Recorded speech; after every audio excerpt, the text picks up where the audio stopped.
What is going on, everybody? Welcome to Off the Grid of Power Rangers podcast. I am Jacob Bartley, your host, and this is a show where we talk all things Power Rangers. We talk TV show, comics, toys, whatever that may be. Well, speaking of toys, I have my newest addition to my collection, the In Space Yellow Ranger. I like how they don't put the actual human character names on here, but there we go.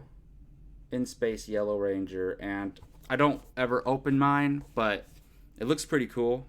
I dig it, and Ashley is one of my favorite Power Rangers, so I had to get this. I mean, I get most of the toys, but I had to get that one. Ashley, who became the Yellow Turbo Ranger, I believe, at once, and then was the Yellow In Space Ranger. She's one of my favorites, so I definitely had to get that, and because I don't have the legacy figure of her. The only In Space legacy figure I have is Andros, the red one, so I had to get that one. But anyways, let's get to it. This is Off the Grid of Power Rangers podcast, like I said, and today we're primarily going to be talking about Drakkon New Dawn number 2. And before we get to that, let's jump into a little bit of some Ranger news, I guess. We haven't done Ranger news in a while, but we do have the DINO FURY teaser trailer out, and the cast was revealed. I'm not familiar with the cast names. Let me bring this up. Power Rangers. I just had it up. I don't know why I closed it. Let's see here. So they revealed the cast, and I don't really know. I'm not familiar with these actors, but Russell Curry is going to play Zato, the DINO FURY Red Ranger. Kai Moya is going to play Ollie, the DINO FURY Blue Ranger. Hunter Dino is going to play Amelia, the DINO FURY Pink Ranger. And it looks like from the trailer that there's eventually going to be 5 Rangers, kind of like what they do a lot, I've noticed. Well, I just started watching the other Dino one that has Tommy as the Black Ranger. I forget the name of it, but started watching that one, and they start off with 3 Rangers and add more. They're doing it with Beast Morphers. They're probably going to do that again with DINO FURY, and they put out the teaser trailer, and look, basically, like, these new Power Ranger shows and this new marketing is just not for me. So take everything I say with a grain of salt, because if that's what you're into, like if you like the new shows and you like the new marketing and all this stuff, great. It's not for me. So I didn't love this new trailer, but the thing is, I felt the same about Beast Morphers, and while I don't love Beast Morphers, I think it has a lot of redeeming qualities, and I still watch it. It's not terrible. So who knows? I'm still gonna watch DINO FURY because I'm gonna watch everything Power Rangers. But I didn't love this, because the thing is, it's not a real trailer, right? They're just taking footage that they took from the Super Sentai footage and made a trailer out of it. It's not like we got to see some of the human characters and things like that. So I want to wait till that comes out until I actually try to judge it. But it is what it is. It was cool, but it wasn't anything that I absolutely loved or anything like that. All right, and also, if you have not yet, if you enjoy this show and you enjoy cool shirts, you can go to tpublic.com and look up Jake Berlin, the creator of our Off the Grid gear. Made some really cool new Off the Grid shirts with the new logo. I was just wearing my red one yesterday. It looks so cool. And the TeePublic shirts are so comfortable. So go to tpublic.com, search for Jake Berlin, search Off the Grid t-shirt, whatever, Power Ranger t-shirt, and you can go get that. You can get a bunch of stuff from TeePublic too. You can get mugs or sweaters, whatever you want to get. So go ahead and do that. I will put the link for that in the description as well.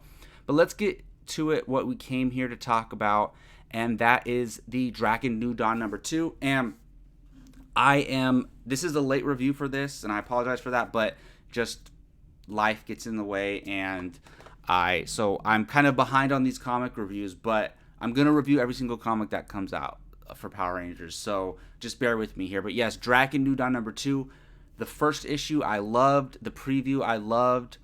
I thought the one-off issue of Ranger Slayer was gonna be a one and done, and then they come with the New Dawn 3-issue run, and I loved the first issue. And in the first issue episode where I reviewed that, I talked about this mysterious ranger that who was locked up in Lord Drakkon's prison, and he was kind of keeping him as somebody who would be honest with him and somebody who would challenge him.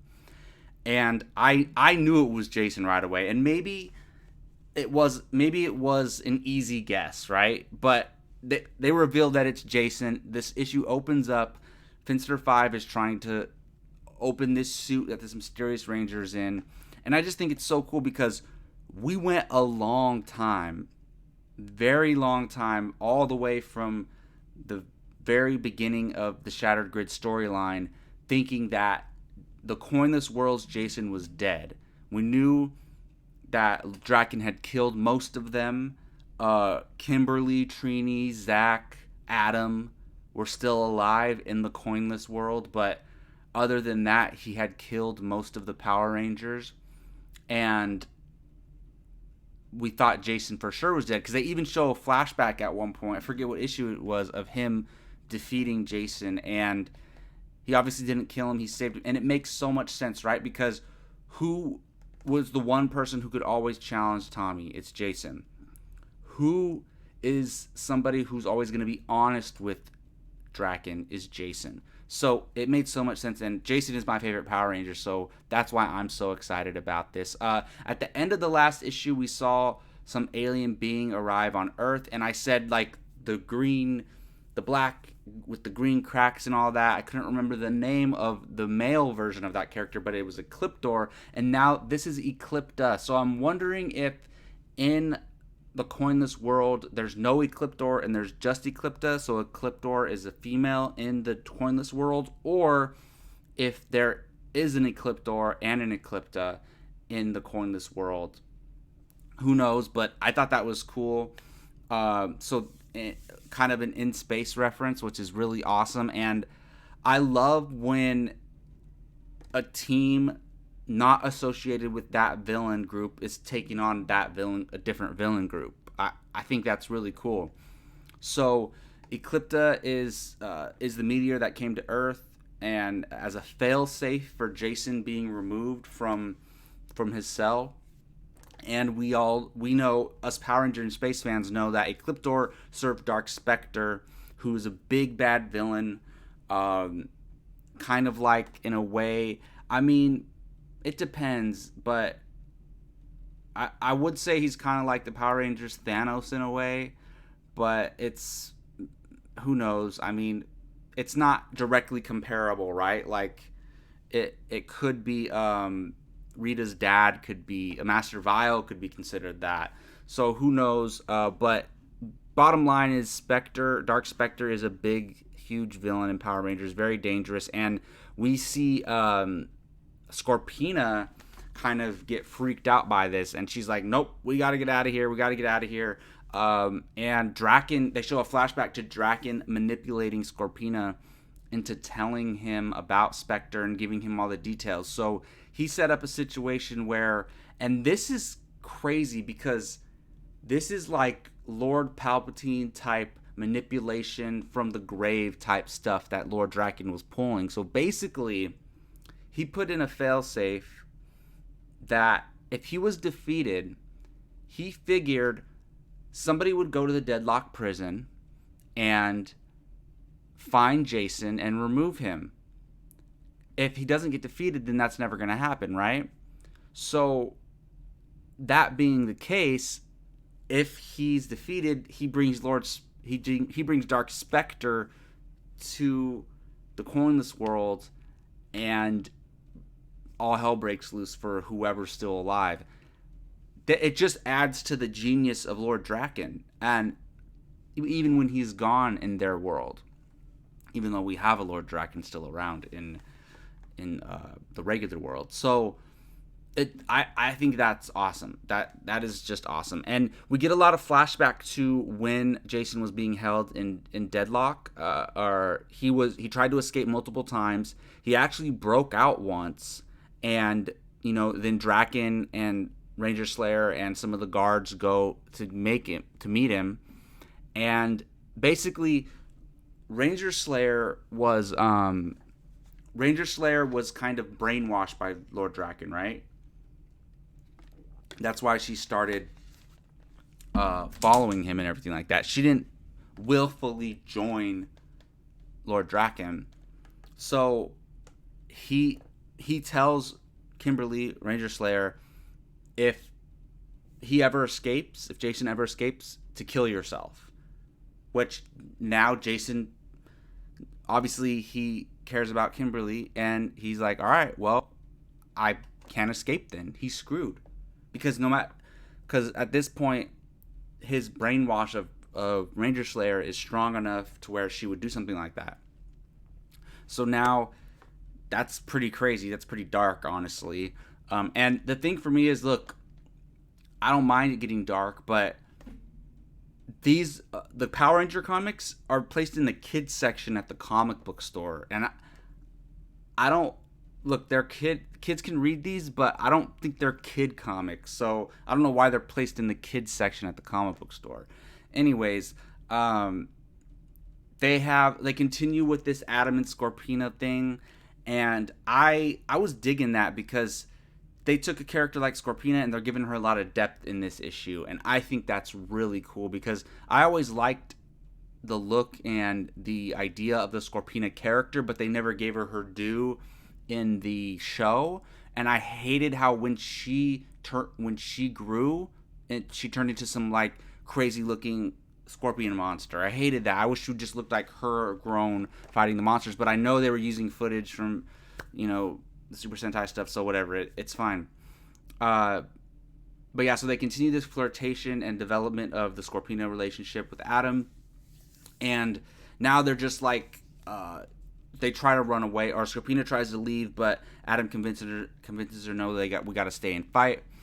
And basically, what goes down is Jason wants the Power Rangers to take their coins back, and the way it comes up is somebody suggests that Kim uses her coin to create more sentries. Basically, with one dragon coin or one power coin, which they show Drakkon doing, you can create an army, but the power from that coin is distributed to all the individuals who become sentries. So instead of one very powerful Power Ranger, it creates a bunch of less powerful Power Rangers.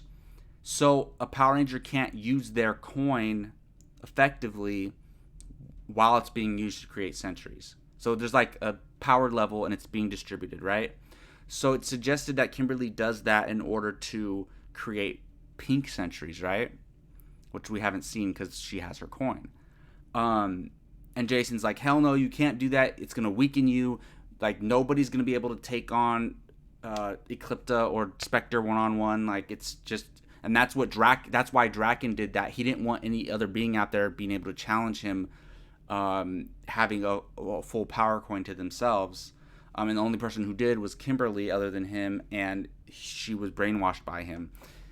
So they get into this debate about whether they should. Kim decides not to, but she decides to leave the other Rangers' coins where they are, meaning that they can't take them back and become Power Rangers again, and those sentries will stay sentries. And one of the main reasons why they don't want to do it, and it's kind of smartish, I guess, is that if they take away the coins and take away the sentries' powers, then the sentries are just powerless guys or girls, and then it's gonna... Basically, they say in the issue, it's gonna create a war, because they're like, oh, you're taking away our power, and then now the coinless citizens are going to be like, oh, you don't have any powers anymore, and chaos goes loose. And we actually see some of that later on. So basically, Kim decides not to do it, but she decides to leave the other power coins where they are. Jason's pissed and he leaves. So now they get ready to go into battle against Eclipta and her army. And basically Eclipta has to, she's testing their defenses to see how strong they are. And then if she's like, okay, we can handle this, she calls down Spectre. And then they probably wouldn't be able to take on Spectre once he comes down. So they start battling. They're able to take on the army pretty easily, but Eclipta's giving them a lot of trouble. Slayer goes after Eclipta because she's getting ready to signal Spectre, and she goes after her, trying to distract her so somebody else can come take her out. And the thing is, which this is crazy and it's going to create a lot of problems going forward, is that so Kim is fighting her, Adam goes to take her out and his powers go away, his sentry powers go away, and then she kills him. So she stabs him. You don't know if he's dead yet, but we find out later that he was killed, which sucks because Scorpina, who was getting romantically involved with Adam, now she loses him. And so we just see all the sentries lose their powers, and as readers we know, oh, Jason must have done this. So then I hope he took a shower first, because if you read this issue, he was locked in that suit and then he's all scruffily. Like, I hope at some point Jason went and took a shower. I hope he went and took a shower, then went and took the coins, then got in his, then morphed. So, or unless when you morph, it just automatically cleans you. We never know how that works, actually. But yeah, so Adam's stabbed, he's dead, which sucks, but like it shows the stakes of the situation and in the world of the comics. And the thing with this, with all the alternate realities and timelines and stuff, they could kill Adam there, but we still have the regular Adam, so it creates stakes in that world, but they're not really getting rid of the Adam character overall. So I mean, I'm not saying it's okay, but like they're able to play around with that kind of stuff, so that makes a lot of sense. So then they retreat, and now that the sentries don't have their powers, the citizens are attacking them, the city's tearing itself apart, and then Jason shows up morphed, and he has Trini and Zach's power coins, and he says, hey, you guys ready to morph? Let's do it. Oh, my blinds closed on accident, so it got a little darker in here. And they look up, and he's standing there morphed red. He said it's time to bring the Power Rangers back, which I don't think they're going to continue in this world forever. They're not going to continue a coinless comic run, which I'd be down for. But it's at least it's cool for now. Like, we get to see this whole situation play out. And I don't know. I think the new issue might be out already. I'm going to get it. And if it is out, I think it's out. I'm going to review it for next show. And I won't wait too long to do that one. It'll probably be next week. But I absolutely love this issue. I think it's amazing. I'm so happy that was actually Jason. I just think that's great. And especially the way Drakkon was using them. I love the flashback stuff and the information we got. I thought the battle was great. I love the philosophical debate about the morphers and whether they should take them or not. And does 4 or 5 very, very strong individuals give them a better chance than a whole army of sentries? And there's a little deeper meaning behind all that as well. So I love everything going on with this. This is one of the best things. This is one of the best little runs they've had in Power Rangers in the comics. I am very much enjoying this, and part of that is because I love the Ranger Slayer character so much. Kimberly's the top 2 or 3 Power Ranger of mine, so I just think that is so cool. But what did you guys think? I want to hear your thoughts. What are your theories going forward? How's the issue going to wrap up? Are they going to stay Power Rangers? Is Kimberly going to be pissed? Adam's dead because of what Jason did. How is that going to be dealt with? Let me know in the comment section what you thought. I want to discuss this, hear your thoughts. And that's going to do it for this episode of Off the Grid Power Rangers podcast. Thank you so much for joining me. I am trying to figure out and get my stuff together and get a regular routine going with getting this show out every week. So bear with me. I'm working on that. Like I said, I don't podcast full time. Got a job, have school, things like that. So bear with me. But yes, you will see every comic reviewed. I'm still on my journey of watching the TV shows. So tune into Off the Grid, a Power Rangers podcast, for all Power Rangers coverage. Also subscribe to Off the Morphin Grid, the YouTube channel. If you're wondering why my show is called Off the Grid and the channel is called Off the Morphin Grid, because Off the Grid is just a common phrase that's not available for me to name my YouTube channel off the grid. So it's Off the Morphin Grid. And people, maybe if you just see a YouTube channel called Off the Grid, it's not associated with Power Rangers, but Off the Morphin Grid is. So there you go. Again, thank you for joining me, and I'll see you all next week. And wait, I almost forgot. Until then, may the power protect you.